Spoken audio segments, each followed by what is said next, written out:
네, 자, 앞 시간에 이어서 우리 모의고사 3회 문제 446페이지 여러분이 풀어본 문제 다시 한번 점검해 보도록 하겠습니다. 3번까지 했었나요? 잘 4번 할 차례인가요? 네. 마이너스 점표 입력하는 것까지 앞 시간에서 한 것 같아요. 8월 20일 메인 매출 점표를 제가 한번 조회해 보겠습니다.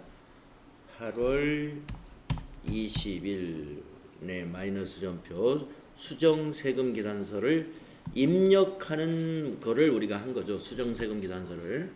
근데 앞 시간에 말씀드렸습니다만은 여러분이 실무에서는 수정 세금 계산서를 입력하는 경우도 있고 발행을 해야 되는 경우도 있다 그랬죠. 네. 발행을 해야 되는 경우는 이 메뉴를 씁니다. 여기 있는 거 있죠? 여기 수정 세금 계산서 발행을 할 때는. 근데 우리가 지금 요 문제에서 3번에서 하는 요 행위는 뭐냐면은 이미 발행이 된 거를 회계 요 밑에 있는 회계 처리 또는 여기 부가가치세 신고 부가가치세 신고에 반영하기 위해서 입력하는 거예요. 예. 그러니까 아예 이 시스템 이 더존 스마트웨이 시스템으로 발행까지 한다 그러면은 이렇게 입력하는 게 아니라 요걸 쓰는 거예요. 수정세금 계산서. 그럼 이제 원래 전표를 불러내 가지고 수정세금 계산서를 발행하는 것입니다. 네. 네, 그런 프로세스가 있습니다. 근데 지금 이거는 발행이 이미 된 거를 신고, 부가가치세 신고에 반영하기 위해서 입력한 것이다. 네, 이렇게 이해를 하셔야 된다. 자, FAT 1급은 이런 식으로 출제가 된다. 네. FAT 1급에서는 이걸 출제하고 요 상위 급수에서는 발행하는 걸 출제를 해요. 발행해서 전송. 우리 그 1번 부가가치세 문제 1번 문제 나오는 거 있죠? 그거는 수정해서 발행하는 것이 아니라 거래명세표를 보고 새로 입력해 가지고 발행해서 전송하지 않습니까? 근데 이거보다 높은 급수에서는 수정을 해서 네, 원래 뭐가 지금 여기 같으면 공급가액이 변한 거예요. 공급가액이 그러니까 공급가액이 변동이 일어났다. 수정세금 계산서를 발행한다. 그리고 처음 거를 불러냅니다. 처음 거를 불러내 가지고 딱 체크한 다음에 여기 수정세금 계산서 이걸 눌러요. 네, 이걸 눌러서 여기서 이제 공급가액 변동 해가지고 확인 눌러서 이와 같이 세금 계산서 처음 작성 월이 며칠이냐 지금 여기 위에 있는 이거 우리가 지금 발행한 게 아니라서 인식이 안 되죠. 이렇게 날짜가 자동으로 이제 인식이 되면 확인 누르면 여기 이제 발행할 수 있는 창이 나오는 겁니다. 근데 지금은 왜 안 나오느냐? 이게 발행된 게 아니라 우리가 이미 발행된 것을 전자 입력했기 때문에 안 나타나요. 발행된 걸로는 나타납니다. 그래서 혹시 8월달 거 발행된 게 있나 보니까 여기 한 건 있네요. 이거 가지고 한번 보여드리면은 자 이게 지금 공급가액이 40만 원을 할인해 주기로 했다고 보겠습니다. 공급가액을 그걸 이렇게 체크를 해요. 여기 전자 발행이라고 여기 되어 있잖아요. 여기서 발행한 거니까 이거는 수정 발행이 됩니다. 자, 체크한 다음에 수정 세금 계산서 여기 수정 사유가 뭐냐 6가지 사유 중에서 공급가액이 바뀌었다. 여기 작성 날짜가 자동으로 이렇게 세팅이 됩니다. 자 그러면 밑에서 이제 확인을 누르면 이 창이 나온다는 거죠. 그래서 당초분 8월 16일 날 스킨 외에 이렇게 343만에 3만 원에 34만 3천 원 부가세 천사물산에 이렇게 팔았는데 공급가액 변동이 뭐가 됐느냐? 자 근데 날짜를 어떻게 할까? 참고사항을 눌러보면 공급가액 변동의 작성 날짜는 변동 사유가 발생인 날로 작성일을 해서 발행해라는 것이죠. 네, 그래서 8월 16일 날 거래인데 만약에 20일 날 그 사유가 발생했다. 그러면 20일이라고 입력을 하고 똑같이 가서 공급가액에다가 마이너스 30만 원을 할인해 주기로 했다면 이렇게 30만 원 입력해 주는 거예요. 그럼 세금 30만 원 빠지고 합계해서 빠지죠. 예. 그래가지고 밑에 있는 확인 단추를 누르면 8월 20일 날 날짜에 한 건이 자동으로 이렇게 입력이 됩니다. 네, 8월 20일 날 마이너스 전표가 이렇게 들어갔죠. 네. 여기 비어 있죠. 이제 이걸 어떻게 전송해 줘야 되잖아요. 그래서 이게 체크해 가지고 우리가 늘 하던 여기 전자세금계산서 발행 및 내역 관리에 가서 전송 작업을 해 주는 거예요. 예. 그러니까 여러분이 이 도전 스마트웨이 시스템으로 세금계산서를 거래처에 발행한 적이 있는 거, 그런 거에 대해서 수정할 때는 지금처럼 이렇게 하는 거예요. 네, 지금처럼. 근데 이제 이런 프로세스로는 출제를, 낮은 급수에서는 출제를 안 하더라 입니다. FAT 1급에서는 이걸 안 하는데, 예, 이렇게 된다 이겁니다. 저는 이걸 지우겠습니다. 자, 체크하고 위에 삭제, 확인. 예, 지웠습니다. 그래서 우리 466페이지의 3번 문제는 이런 프로세스로 나온 게 아니라 아까와 같이 그렇게 해서 전자세금계산서를 발행했으니까 여기다는 그냥 입력만 해라 이런 식입니다. 그래서 우리가 보통 입력하듯이 쭉 입력해 주시면 돼요. 다만 공급가액을 마이너스로 해서 여기다 직접 입력하는 것입니다. 자, 네 번째 문제는 매입거래 3점짜리인데요. 과일을 매입했네요. 과일을. 우리 가인물산은 화장품을 도소매하는 기업인데 과일을 왜 샀을까요? 파란색이니까 매입이죠. 파란색 계산서는 매입 계산서. 세금자가 빠진 이유는 뭔가 봤더니 과일이라서 그랬습니다. 농산물이죠. 농산물. 자, 자료 설명. 직원들에게 추석 선물을 지급하기 위하여 과일을 구입하고 발급받은 전자 계산서이다. 거래대금은 현금으로 지급했다 그랬네요. 현금 분개하시면 되겠습니다. 매입 매출 자료를 입력하시오 이랬단 말이죠. 그러면 여러분이 8월 21일자에 어떻게 입력을 했을까요? 한번 제가 물어볼까요? 유형을 뭘로 하셨습니까? 네, 면세로 하셨죠? 네. 53번. 53번. 근데 이걸 54번으로 하면 큰일 나요. 네. 53번. 네. 54번 불공하고 면세하고는 완전히 다르죠. 네. 불공은 세금 계산서인데 세액을 공제 못 받는 게 불공이에요. 네. 가끔 어떤 분이 이제 너무 긴장해가지고 면세하고 불공을 또 혼동하는 경우가 있습니다. 아, 이거 과일, 아, 이거 불공이구나. 불공 아니에요. 면세입니다. 면세. 자, 53번 면세. 여기다가 과일 쓰시고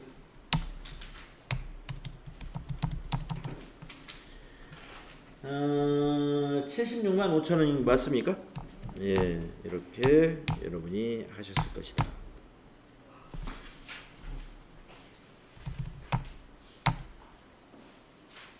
여기 전자로 해야죠. 전자계산서니까 1번. 그리고 현금 분개하시면 끝나는 게 아니군요. 왜냐하면은 화장품 도소매업이 화장품 도소매업의 경우에 아마 우리가 이제 이런 하여튼 분명히 재고 자산이 아니면 밑에 분개는 개정 과목을 꼭 바꿔야 된다고 보시면 돼요. 자, 과일을 왜 샀어요? 직원들에게요. 그러면 복리후생비 맞죠? 예, 811번. 네, 이렇게 고치면 되겠습니다. 자, 그 다음에 다섯 번째 문제는요. 매입거래 파란색 세금계산서입니다. 네, 식대라고 돼 있네요. 식대. 이것도 좀 개정 과목 반드시 고쳐야 되는 것 같아요. 매출거래처 담당자와 식사를 하고 발급받은 전자세금계산서이다. 거래대금은 전액 외상으로 했다라고 했네요. 그렇다고 외상분개도 안 되겠어요. 식사니까. 네, 혼합분개로 해야 됩니다. 매입 매출 자료를 입력하시오. 네, 전자세금계산서 거래는 전자입력으로 입력할 것. 자, 그러니까 식당, 태창식당이라는 데서 식사를 했는데 세금계산서를 받아왔군요. 아주 특이합니다. 네, 좋습니다. 자, 8월 22일 이렇게 입력을 하죠. 22일 이게 바로 54번 불공입니다. 거래처 직원하고 식사한 식사비는 복리후생비가 아니라 접대비이기 때문에 우리가 세금 계산서를 받아왔기 때문에 메인 매출 전표에 불공으로 입력하는 것이고요. 신용카드 매출 전표나 현금 영수증으로 받아왔다면은 일반 전표에 가서 입력해야 돼요. 일반 전표에. 자, 이거는 불공제 사유가 접대비다. 이렇게 하시고, 네. 10대 15만 원짜리. 아이고. 150 플러스 태창 식당인가요? 네. 전자니까 1번 전자. 분계는 3번 분계. 상품이 아니라 접대비. 그리고 내려와서 대변이 미지급금이 됩니다. 외상이나 하면 미지급금이 되죠. 그리고 금액은 16만 5천 원. 그리고 탭키 해서 거래처 태창식당 떨어지는가 보셔야 돼요. 네. 네, 뭐 이렇게 여러분 다들 이렇게 하셨습니까? 잘하시네요. 사실 설명 안 해도 다 아실 것 같은데. 네. 자, 6번 문제 가보겠습니다. 매출거래 3점. 자, 신용카드 매출 전표는요, 합계금액 입력하는 거, 네, 잘 알고 계시죠? 합계금액. 자, 상품을 개인에게 판매하고 신용카드 매출 전표를 발급했습니다. 거래처를 박태종으로 해주셔야 되고요. 그리고 우리가 카드 매출이니까 17번 유형인가 그렇죠? 자, 우리 찾아서 한번 입력을 이렇게 했습니다. 메인 매출 자료를 입력하시오. 자, 날짜가 27일. 네, 8월 27일. 17번이 맞네요. 카과. 신용카드사는 여기서 지정을 해줍니다. 네. 가은 카드네요. 네. 확인. 자, 품명에다가는 이제 화장품이라고 거기 돼 있으니까 뭐 상품이라고 써도 맞을 것 같고 화장품도 맞습니다. 그리고 합계 금액을 여기 공급가액에다 입력을 해주죠. 132 플러스. 그러면 12만원과 12,000원으로 바꾸어지고요. 여기서 거래처는 개인인 거래처가 됩니다. 박태종. 전자세금단은 방향키로 그냥 지나가셔야 되고 분계는 카드 분계니까 4번 해주시면 됩니다. 자, 외상매출금 박태종 씨한테는 받았지만 가은카드사에서 아직 입금이 안 돼 있으니까 거래처가 가은카드사로 해서 외상매출금이라는 채권이 발생합니다. 그 다음에 대변은 부가세 수금 부채 증가, 대변의 상품 매출 12만원 수익 발생, 이러한 혼합거래가 되겠습니다. 네.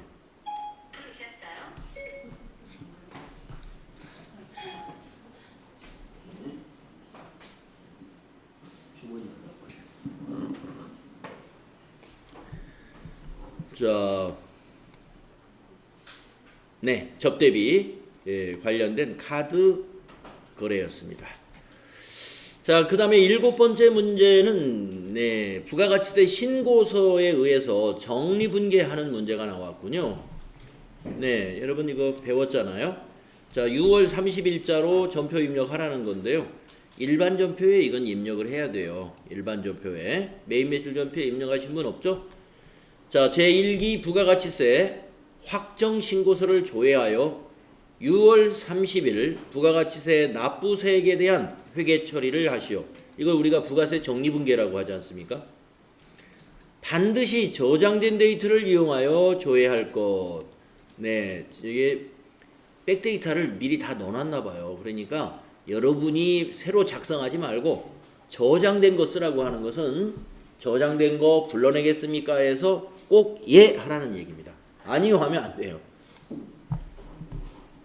전자신고 세액공제 10,000원은 자비익으로 회계 처리하고 아마 이거를 입력을 해놓은 모양이죠. 요 10,000원. 그러니까 그걸 새로 불러내버리면 이 10,000원이 없어져 버리니까 숫자가 틀려지니까 채점을 못 하잖아요. 그러니까 그거 꼭 저장된 거 불러서 써라 이런 얘기입니다.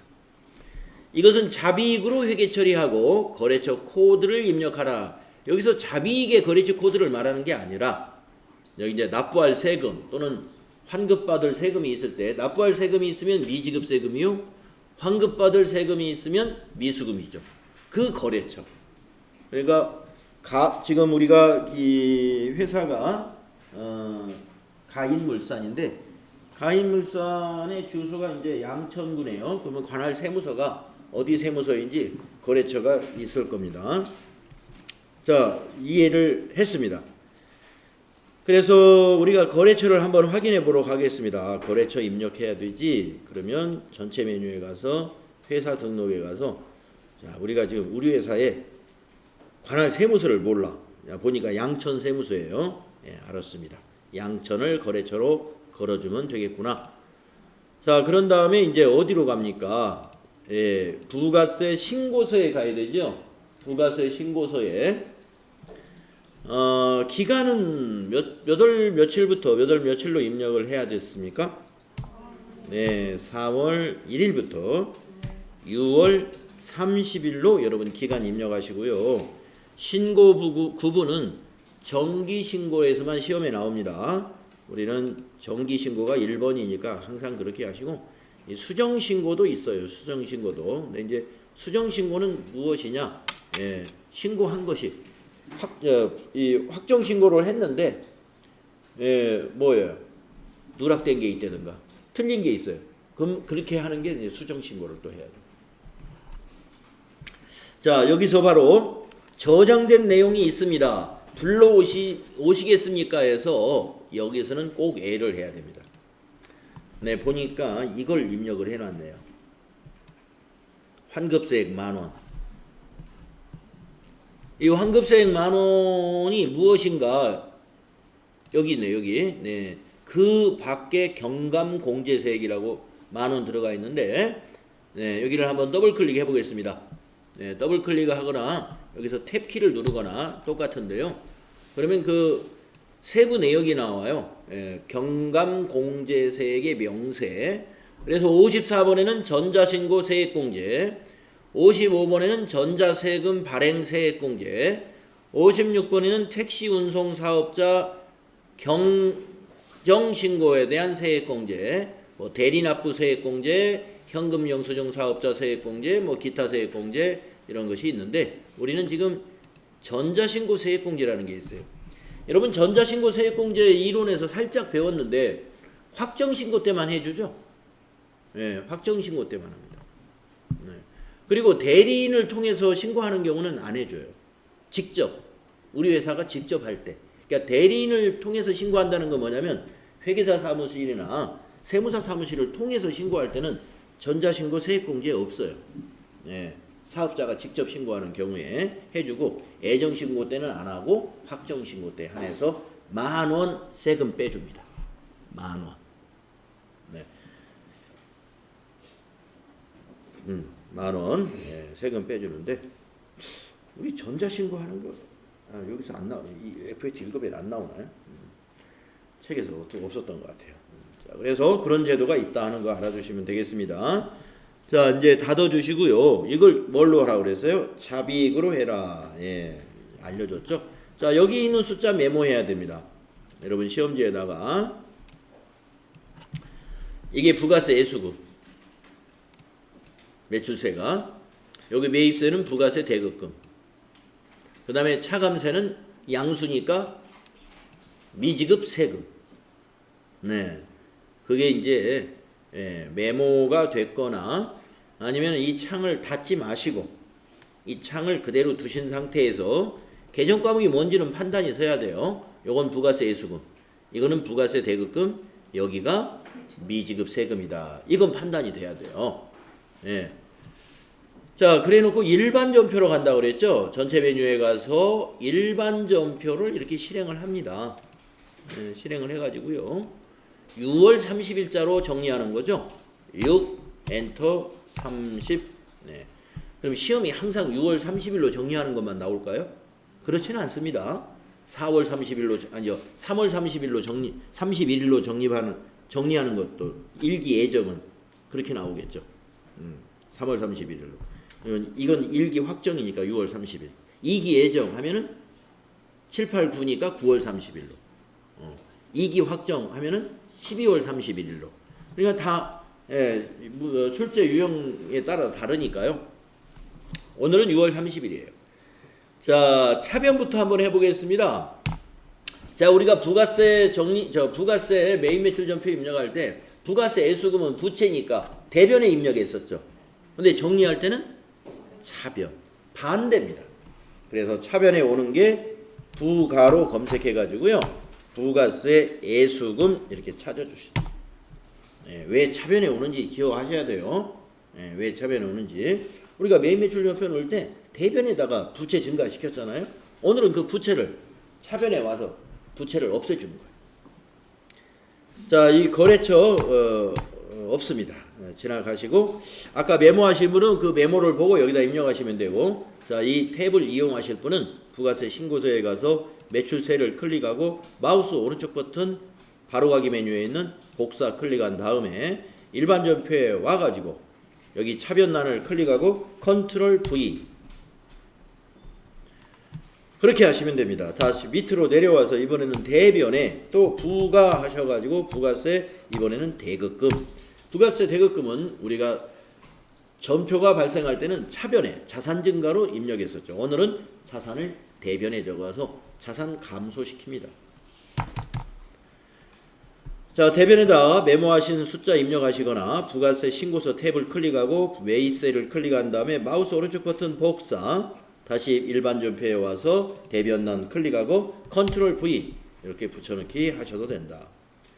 그 다음에 이제 또 밑으로 내려와서 이제 미지급세금은 부채니까 대변에 미지 하고 검색해 보니까 미지급세금 261번이군요. 여기서 거래처를 넣으라는 얘기예요. 여기서 양천 아까 양천세무서 31112로 코드 등록이 돼 있네요. 그리고 미지급세금은 아까 부가세 신고서에서 메모한 거 입력하거나 여기 차감세 클릭하고 오른쪽 버튼 복사하고 나서 일반 전표에 와서 컨트롤 V 한다 이거예요. 자, 근데 만원이 아직도 지금 해결이 안 됐죠? 여기 빨갛게 만원 차액 발생되어 있는 것이 바로 차비익으로 처리해라 하는 겁니다. 그래서 수익 발생은 차변입니까? 대변입니까? 대변이죠. 따라서 대변에 차비익 넘어가 가지고 만원 엔터하면 끝.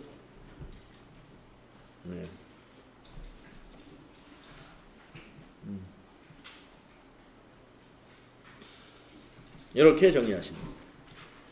자, 이와 같이 여기 부가가치세 정리하는 문제는 정말 출제 빈도가 높은 문제입니다. 어렵지 않고요. 이건 출제될 확률이 뭐 거의 8, 90%예요. 여러분 기출문제 한번 보시면 돼요. 모의고사에 지금 처음 나왔는가 그런데 기출문제 보면은 부가가치세 실무 문제의 마지막 문제는 뭐 거의 8, 90% 이거예요.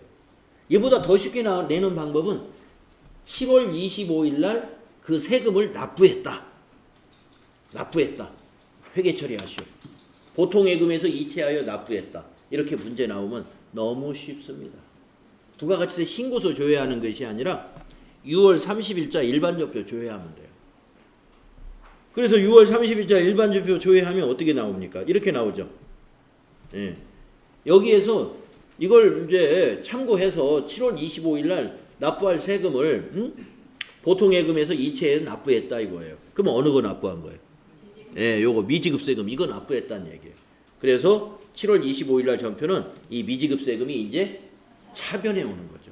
거래처 양천세무서 걸어주고 대변은 보통예금 그리고 은행이 무슨 국민은행이면 국민은행 이렇게 그 문제 나오면 더 쉬워요. 둘 중에 하나 나옵니다. 둘 중에 하나. 그러니까 납부하는 것으로 나오면 더 쉬운 거고 이와 같이 정리하는 분계가 나오면 조금 더 일이 많죠. 부가가치세 신고서 조회해가지고 숫자 3개 메모해야 되니까. 자, 결산 문제로 한번 가보겠습니다. 다음 결산 자료를 참고로 가입물산의 결산을 수행하고 재무제표를 완성하시오. 단 제시된 자료 이외의 자료는 없다고 가정하시오. 자, 수동결산 4점짜리입니다. 네. 결산 정리분계를 입력하여 당기 순이익에 반영해라 하는 말은 전표 입력하면 그것이 손익거래라면은 당기 순이익에 당연히 반영되는 겁니다. 전표 입력을 하라는 얘기예요, 이게. 자, 그래서 당기 순이익에 반영된다고 하라는 거 보니까 이게 두 개가 다 수익과 비용에 관련된 문제인 것 같습니다. 자, 1번 보겠습니다. 3일 속보를 재무팀에서 1년 정기 구독을 하고 전액 선급 비용으로 회계 처리를 하였답니다. 월할 계산하시오 그랬는데 자산 처리했다는 얘기예요. 며칠 날? 10월 1일 날 60만 원을 선급 비용, 차변의 선급 비용, 아마 대변에 뭐 보통 예금 했든지 현금 했든지 이렇게 처리했다는 얘기입니다. 그러면 과연 이게 다 선급 비용이냐? 오랄로 잘 계산을 해봐라 이런 얘기입니다.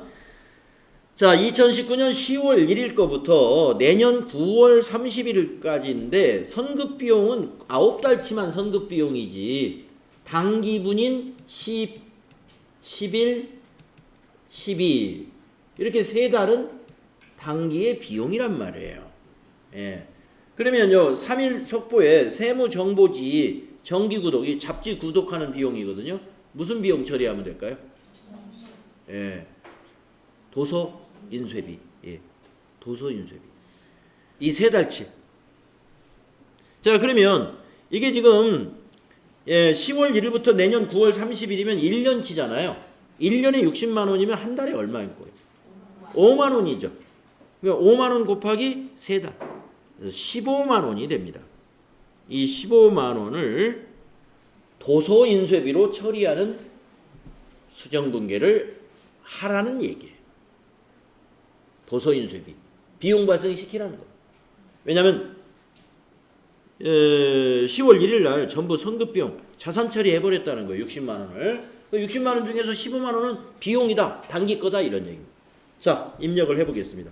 차변에 15만 원 도서 인쇄비로 입력을 합니다. 날짜는 며칠 날짜로 해야 되죠? 예, 결산 수정 분계는 12월 31일자로 하는 것이죠.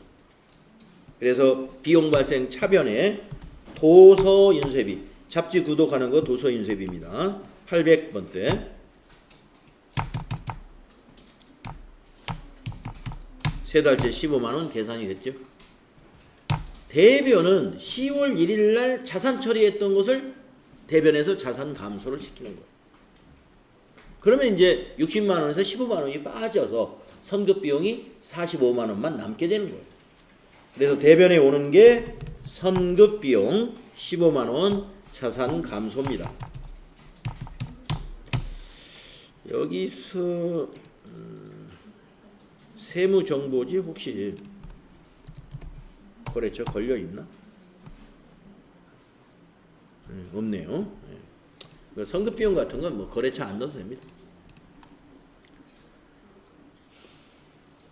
근데 제가 여기 세무로 한번 검색해 본 이유는 이 세무정보지 아니 3일 속보? 3일 속보가 혹시 거래처에 있는 거 아닌가? 3일 없군요. 예. 자, 거래처 안 걸어도 됩니다.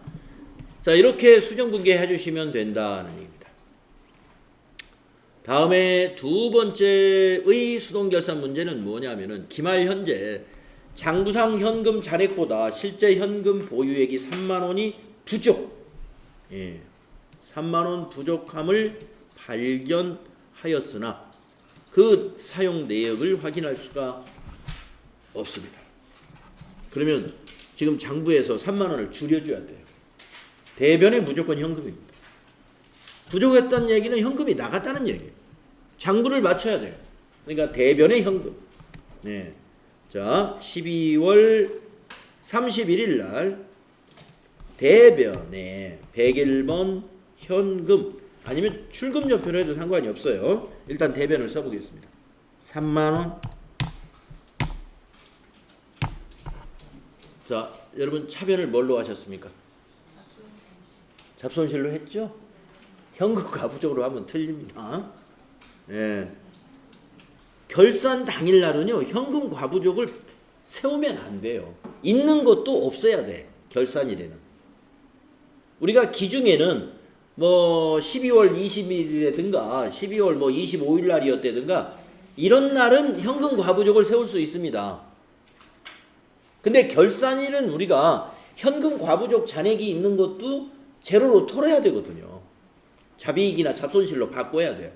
그런데 이것은 지금 결산 당일날 부족한 것이 발생했으니까 이거는 그냥 직접 모자랐으면 잡손실, 남은 거면 자비익. 지금 이건 모자란 거죠. 그래서 부족한 것은 결산일 날은 바로 잡손실, 남은 돈은 바로 자비익으로 해주신다. 그게 원칙입니다. 네. 그래서 이 문제에서는 혹시라도 차변에 현금 과부족 이렇게 할 수도 있어요. 예. 그거 아니라는 거 잘 알아두십시오. 아주 좋은 문제 나왔습니다. 예.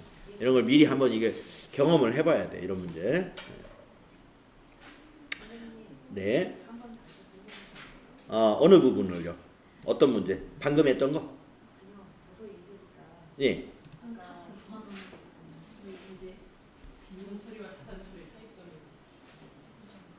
이게 10월 1일에 전액 선지금 했다는 게 상금도 무미로 생각을 하면 되는 거예요. 그래서 자산 처리라고 생각해요. 예, 그렇습니다. 자, 10월 1일 전표를 한번 확인해 보도록 하겠습니다. 10월 1일 날 어떤 회계 처리를 해놨나 봤더니 출금 전표로 차변의 선급 비용 60만. 요 밑에를 보는 게 좋겠다. 위에 출금 전표니까 밑에가 이제 분계니까. 자, 왼쪽 차변이죠. 선급 비용 60만 원, 대변에 현금 60만 원. 그러니까 현금 60만 원을 지불을 하면서 도소인쇄비로 처리하는 것이 아니라 선급 비용으로 처리했다는 거예요. 여기 3일 속보에서 세무정보지 잡지구독을 1년 하면서 우리가 이제 그 2가지 방법이 있습니다. 비용 처리하는 게 더 일반적이에요. 도소인쇄비로 처리하는 게.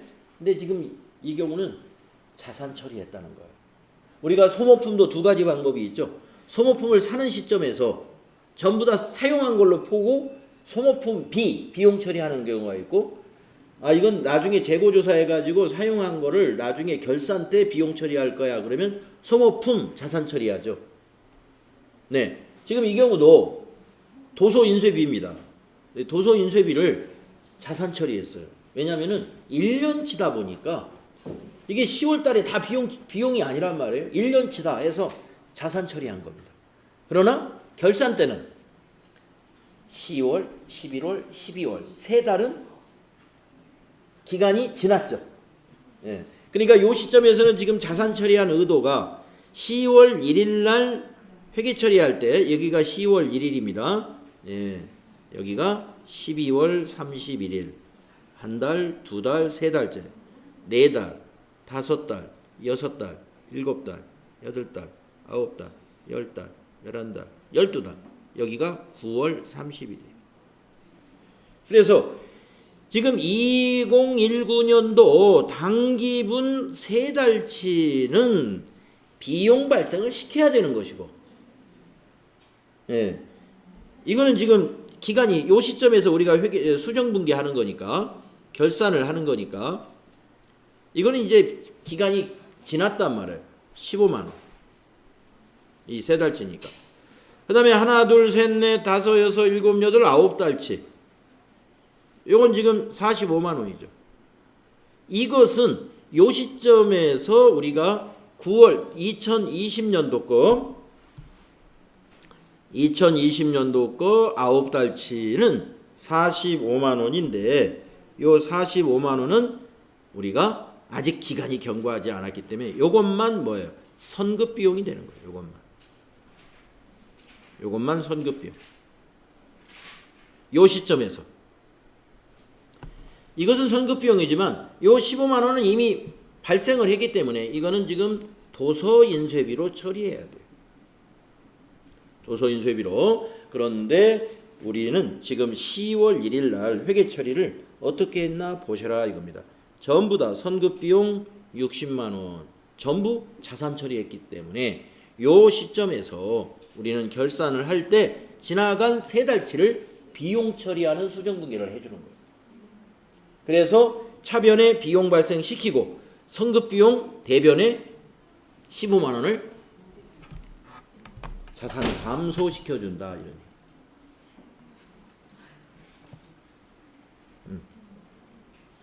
너무 어려워요?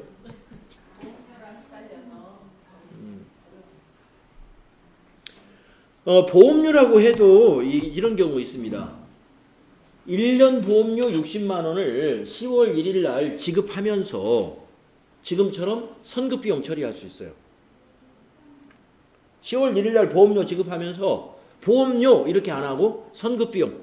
그러니까 보험료로 설정을 했을 때에는 네. 우리가 이제 그 결산 분배를 할 때 45만 원을 넘기잖아요. 그러니까 45만 원을 처리할 때랑 15만 원을 처리할 때랑 헷갈렸거든요. 저도 열심히 이해를 한 결과 전 이해를 했는데 아무튼 그것 때문에 그러니까 헷갈리는 것 같아요. 그러니까 뭔 얘기인지 알겠는데요. 이거 같아요. 10월 1일 날 도서인쇄비로 처리해가지고 나중에 요 9달치를 선급비용 처리하는 수정분계는 이해를 하겠는데 보험료도 그랬잖아요. 10월 1일 날 보험료 처리했다. 모두 60만 원을. 그러면 12월 31일 날 와가지고 결산 수정을 할 때는 요 미리 지급한 경과하지 않은 보험료 9달치 45만 원을 차변에 선급비용, 대변에 보험료 해서 줄여줬단 말이에요. 이것도 그와 똑같다 이거죠.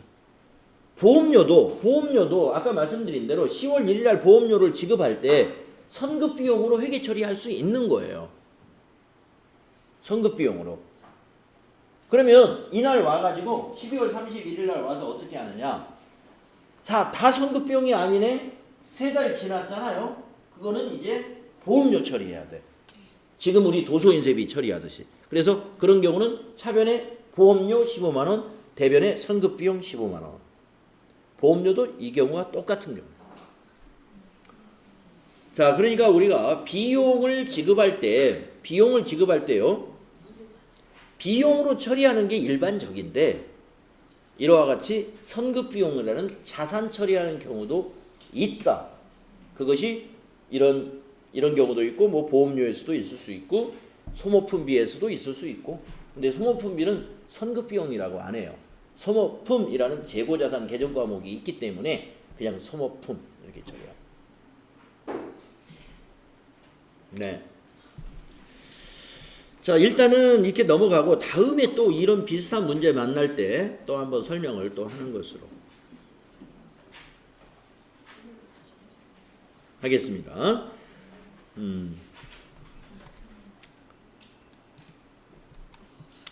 네. 다음에 2번 문제. 2번 문제는 이해 가셨어요? 예. 네, 부족한 거. 그래서 이거 저는 입력을 안 한 것 같아요. 했나? 12월 31일자에 했군요. 예. 이렇게 바로 잡손실. 그래서 출금으로 잡손실을 해도 되고 대변의 현금, 차변의 잡손실 이렇게 대체전표로 해도 되는 것입니다. 자, 이렇게 해서 이게 4점짜리였어요. 그 다음에 2번은 결산자료 입력에 의한 자동결산 문제입니다. 대손 충당금은 외상매출금 잔액에 대하여 1%를 보충법으로 설정하였다. 문제가 2개군요. 네, 당기 법인세 추산액은 250만 원이다. 네. 자, 2개 다 1번, 2번 다 말이죠. 수동결산 또는 자동결산 메뉴를 이용하시오. 당연히 자동결산이 쉬우니까 우리 자동결산 할 거고요. 이 2개 다 뭐냐면은 합계잔액 시산표에 가가지고 확인도 하고 계산도 하고. 네. 법인세 먼저 확인해 보겠습니다. 자, 합계잔액시산표를 한번 열어볼게요. 네, 12월 결산일 31일로 법인세는 뭘 확인하느냐? 그렇습니다. 당좌 자산 안에 선납세금이 있는가 봐야 돼요. 없네요. 없다는 건 뭐냐? 없는 경우가 글쎄요, 뭐 많지 않겠지만 부가세 법인세 중간 예납 안 했다는 겁니다. 중간에. 그 다음에 우리 법인 이름으로 예금 가입해가지고 이자 한 번 받은 적이 없다는 얘기입니다. 왜냐면은 법인이 그 예금을 하고 나서 그 은행으로부터 이제 만기가 되면은 그 이자 받잖아요. 그러면 그게 그 이자 소득에 대해서 법인 이자 소득에 대해서 은행에서 이자를 그 세금을 제하고 준단 말이에요. 그게 바로 우리가 선납세금 처리를 합니다. 그때. 그래 그것을 법인세로 결산 때 대체를 시켜야 돼요. 근데 없습니다. 없으면 안 해도 됩니다. 만약에 있다면 어떻게 해야 되느냐? 만약에 10만 원이 있었다 그러면 차변에 법인세, 대변에 선납세금 해가지고 선납세금을 제로로 만들어주는 회계 처리를 일반 전표에 해야 돼요. 일반 전표에. 그리고 나서 여러분 기억나시나요? 그리고 나서 이 선납세금을 이 법인세 추산액 250만 원에서 빼죠. 10만 원을 뺀 나머지 240만 입력을 하는 겁니다. 결산자료 입력에 입력할 때는. 앞에서 한번 했었는데. 네. 자, 그러니까 선납세금이 없습니다. 없으면 이거 전부 입력하시면 돼요. 네, 전부. 자, 있다면 어떻게 한다고요? 예, 그걸 뺀 것을 입력하는데 뺀 것을 나중에 이제 결산자료 입력에다 입력할 거고, 자, 10만 원이 만약에 있을 때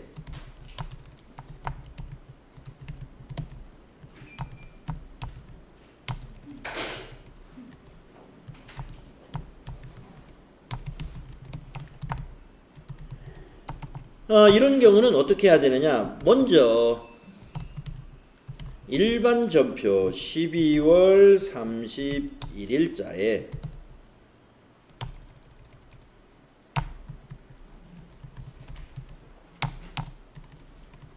차변의 법인세 10만 원, 대변의 선납세금. 선납세금은 자산이니까요. 요 자산을 결산 때는 비용 처리하는 거예요. 법인세로. 그래서 납부할 세금에서 이걸 빼주는 거예요. 납부할 세금에서 우리가 미리 냈으니까. 선납세금이라는 게 법인세를 미리 냈다 이런 얘기입니다. 그걸 자산 처리해 주었다가 결산 때 법인세로 이렇게 대체를 시킵니다. 네. 이게 이제 법인세로 대체하는 회계 처리라고 해요. 회계 처리를 일반 전표에 하는 거예요. 그런 다음에 결산 자료의 법인세의 입력은 선납세금을 차감한 금액을 입력한다 이거. 예. 그래서 이제 여기서 말하는 250만 원이 만약에 이었다면 여기서 빼기 10만 원 해가지고 240만 원을 입력한다는 얘기가 된다. 이 프로세스를 기억하셔야 돼요. 법인세 문제 나오고 결산에서 법인세 추산액 나오면 무조건 이 프로세스로 처리하셔야 돼요. 예. 그래서 합계잔액시산표를 가서 조회해가지고 선납세금 있는가 꼭 보셔야 됩니다. 예. 없으면 저 금액 다 입력하면 되고 있으면 일반 전표에 가서 1번과 같은 이러한 회계 처리를 하고 그리고 결산자료에 입력할 때는 저걸 뺀 나머지 금액만 입력하는 것이다. 자, 요거 하나 확인했고요. 그 다음에 이제 그 1번을 우리가 이제 해야 되니까 여기서는 외상매출금 하나만 콕 찍었습니다. 그러니까 요거 하나만 하면 돼요. 받으러 오면 안 합니다. 문제에서 만약에 매출 채권 잔액에 대하여 이러면은 외상 매출금하고 받으러움하고 두 개 다 해야 되겠죠. 매출 채권이 두 개니까. 그런데 외상 매출금 이렇게 했으니까 요건 받으러움 무시하면 돼. 자, 그러면 한번 받으러움만 아니죠. 외상 매출금만 한번 보겠습니다. 네, 외상 매출금 여기 있습니다. 네, 잔액이 제 거가 719528000이니까 1%를 설정한다 그랬으니까 네, 계산기에 도움을 받아야죠. 7195280 719만 5280원 빼기 그렇죠. 여러분은 지금 이게 없을 거예요. 29만 7,000이 아니라 이 금액이 아니라 1% 여기에 지금 여러분은 지금 결산을 이미 하신 분은 이 자리에 719만 5,280원이 나타나 있어야 지금 맞게 결산한 겁니다. 여기 1%가 여기 들어가 있어야 돼 지금. 저는 아직 결산 전이니까 29만 7,000원으로 돼 있지만 결산 이미 해서 전표 추가하신 분은 이 자리가 719만 5,280원 이렇게 바뀌어져 있어야 돼요. 예, 그래서 저는 빼야 됩니다. 빼기 297000 하니까 6898280이에요. 그래서 이제 그거를 여러분 이제 시험 보실 때 시험지에다가 메모하는 거죠. 6898280 6898280 숫자 메모하실 때 아주 정확하게 해야 됩니다. 그래 놓고 이제 준비가 다 된 거죠. 그래서 우리는 이제 어디로 가느냐 하면은 결산 재무제표의 결산자료 입력이라는 메뉴가 바로 자동 결산을 하는 메뉴죠. 네, 여기서 1 엔터 12 1월부터 12월 그리고 확인 누르신 다음에 두 개밖에 없었잖아요. 그래서 외상 매출금 자리를 먼저 찾아갑니다. 대손상각 안에 있는 외상 매출금 바로 이 자리가 되겠습니다. 여기에다가 아까 메모했던 6898280 이거 입력해주고 외상 매출금 쪽에 받으러오면 하라고 안 했으니까 안 하는 거예요. 그리고 법인세 맨 밑에 있습니다. 법인세 계상란에다가 뺄 것 없으니까 전부 입력합니다. 250 이렇게 여러분 입력하셨을 거예요. 그리고 나서 마무리로 전표 추가를 반드시 눌러주어야 됩니다. 그리고 예 하면은 확인 누르면 끝나게 됩니다. 그러면 여기 합계잔액시장표에 와서 조회를 다시 해보면 이제 외상매출금의 대손충당금이 7195280 바로 이거의 10% 아니 1% 딱 설정이 되어 있게 되는 것이죠. 아까 그 전표를 만들었기 때문에. 자, 그래서 이제 시간이 되시면 일반 전표 12월 31일자를 다시 조회해 보시면 어떤 것이 넘어왔는가 확인을 해 볼 수 있습니다. 상품 매출원가 대체분계 3번 전표로 넘어와 있을 거고요. 그 다음에 그 외상 매출금에 대한 대손충당금 설정한 거 넘어왔을 거고요. 그 다음에 법인세 미지급세금으로 법인세가 계상된 거 넘어왔을 겁니다. 자, 이렇게 해서 결산 문제 8점짜리 모두 했고요. 그 다음에 이제 맨 마지막에 큰 번호 5번은 우리 실무시험에서 가장 쉬운 문제 나왔습니다. 자, 1번 거래처 원장 조회 문제. 자, 거래처 원장 메뉴를 잘 찾아가면 되고요. 2019년 6월 30일 현재 외상 매입금이 가장 큰 거래처는 어디요? 물어봤습니다. 그러면 우리가 거래처 원장에 가가지고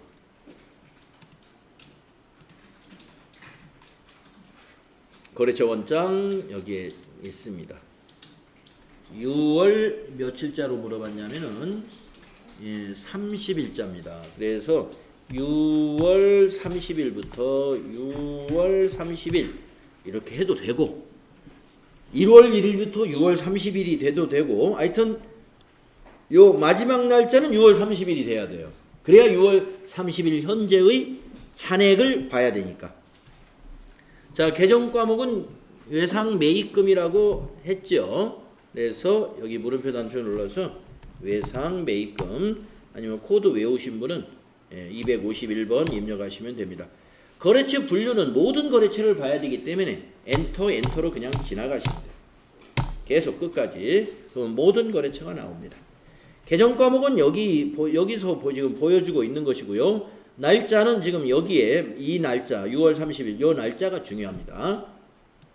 개정 과목 여기서 지정하고 거래처 원장 이렇게 줘야 합니다. 그래서 요 잔액이 어느 시점의 잔액이겠어요? 요 날짜의 잔액이죠. 6월 30일 현재의 잔액. 왜냐면 끝 날짜를 6월 30일로 입력했기 때문에. 그래서 이제 답을 찾으면 됩니다. 가장 큰 거래처가 여기네요. 오리온. 그래서 답에 오리온에다 딱 체크했다가 답을 찍으시면 됩니다. 두 번째 문제는 어떤 문제인가 보니까 매입 매출장 조회하라는 문제가 나왔네요. 제1기 예정 과세 기간이니까 1월부터 3월로 조회해야 되겠네요. 발생한 신용카드 매출, 신용카드 매출 과세분이면 17번 유형이었죠? 17번. 그것의 공급 대가는 얼마냐 이렇게 물어봤습니다.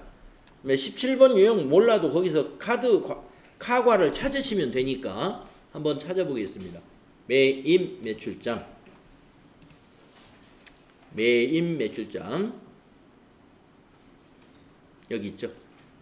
딱 클릭을 해서 이거는 언제 겁니까? 1월부터 3월이니까 그대로 입력하면 돼요. 1 엔터 3 엔터. 자, 구분을 여기서 매입인가 매출인가를 선택해야 됩니다. 우리는 매출. 그러면 커서가 과세 유형으로 또 넘어옵니다. 여기서 모르면 여기 눌러보면 다 나와요. 카드 관련 과세니까 17번 매출이고 그렇게 되죠. 그래서 17번 카과 금액은 전체에서 엔터 치면은 1월부터 3월에 카드 과세 거래의 명세가 다 나타납니다. 그래서 질문한 것은 공급 대가를 물어봤으니까 공급 대가는 공급가액 플러스 부가세 요 합계를 말하는 거예요. 그래서 1월부터 3월에 누계를 보시면 되겠죠. 누계. 그래서 답은 473만 원이 누계가 되겠습니다. 보기에 있겠죠. 2번이 답이다. 그래서 우리 모의고사 3회 우리 같이 풀어봤는데요. 아마 여러분들 풀어보신 거하고 같겠죠, 모두. 자, 쉬는 시간 갖도록 하겠습니다.